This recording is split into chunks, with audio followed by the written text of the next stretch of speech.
Two identical capacitors 1 and 2 are connected in series with a cell of EMF E. Capacitor 2 has a dielectric slab of constant K. Q1, Q2 are the charges stored in 1 and 2. 1 and 2. When dielectric slab is removed, the charges becomes Q1 dash and Q2 dash. Find Q1 dash upon Q1, Q2 dash upon Q2.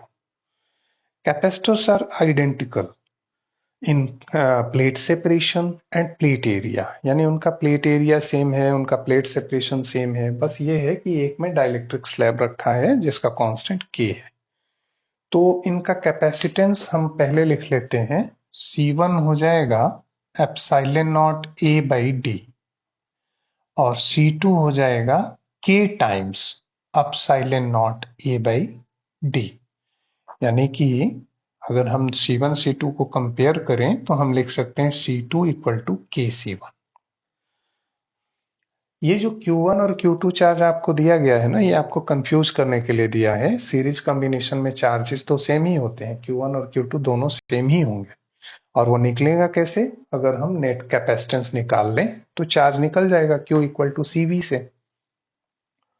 देखिए series में जुड़े हैं तो 1/C equal to 1/C1 plus 1/C2, और अगर ऐसे कर लिया जाए तो C equal to C1 C2 अपन C1 प्लस C2 सॉल्व करने पे तो हम वैसे ही सीधे लिख रहे हैं net capacitance. Net capacitance net capacitance कितना हो जाएगा? CS हो जाएगा C1 C2 upon C1 plus C2। अब हम इसमें वैल्यू डाल देते हैं, इसमें वैल्यू डालेंगे C1 और C2 का, तो क्या लिखेंगे? इसको लिखेंगे CS इक्वल टू C1 तो C1 ही है, C2 की जगह क्या लिख देंगे? KC1 upon C1 plus KC1। इसको सॉल्व कर देंगे तो CS कितना आ जाएगा? CS आ जाएगा KC1 अपॉन K प्लस 1। अब चार्ज निकल जाएगा, आप नेट कैपेसिटेंस निकाल लिए तो now Q1 and Q2 both are equal, already हमने एक्सप्लेन कर दिया, सीरीज कॉम्बिनेशन है। कितना हो जाएगा? CV माने net capacitance KC1 upon K plus 1 and voltage is E. This is first condition. When dielectric slab is removed, then capacitance of both capacitor will be equal. ये जो इनमें कैपेसिटेंस अनइक्वल था उसका कारण डाइलेक्ट्रिक था, जब आप उसे हटा दिए तो अब तो ये दोनों इक्वल हो जाएंगे। C1 equal to C2 when dielectric is removed. अब new capacitance, new net capacitance. अब न्यू नेट कैपेसिटेंस निकाल लीजिए। न्यू नेट कैपेसिटेंस कैसे निकलेगा? CS आपने इसमें लिखा था तो इसको लिखिए C dash S। C1 C2 तो दोनों तो C1 ही है, C1 C1 upon C1 plus C2, C1 plus C1 solve कर दोगे तो C डैश S कितना हो जाएगा? ये हो जाएगा C1/2। तो नई कंडीशन में नए चार्जेज होंगे,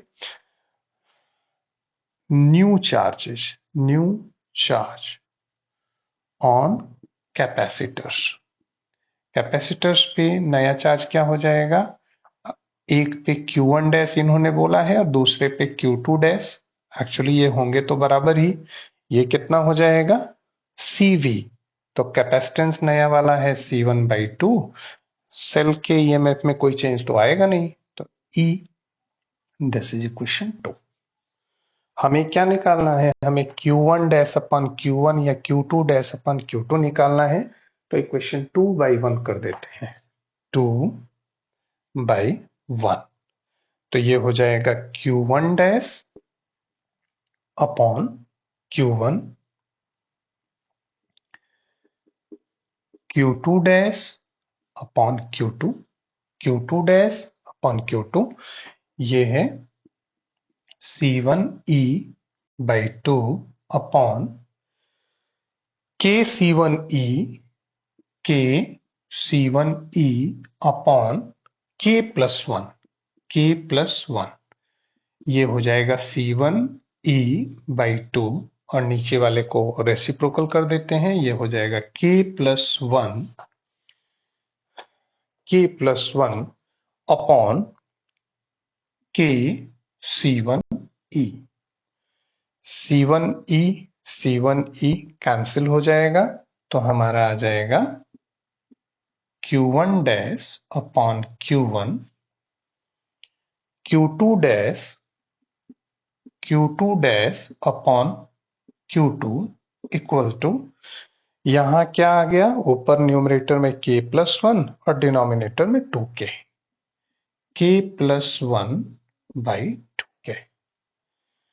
इसमें कंफ्यूज बच्चे ये होते हैं ना कि एक में डाइलेक्ट्रिक है तो इसकी चार्ज होल्डिंग कैपेसिटी ज्यादा हो गई तो इस पे चार्ज ज्यादा होगा। ध्यान रखिए इस बात को, कॉन्सेप्ट आपका बिल्कुल क्लियर होना चाहिए। सीरीज में है तो चार्ज इक्वल ही होगा।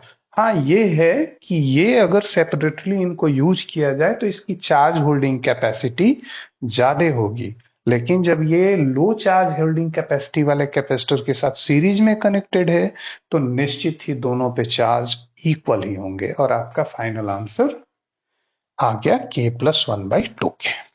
Thank you.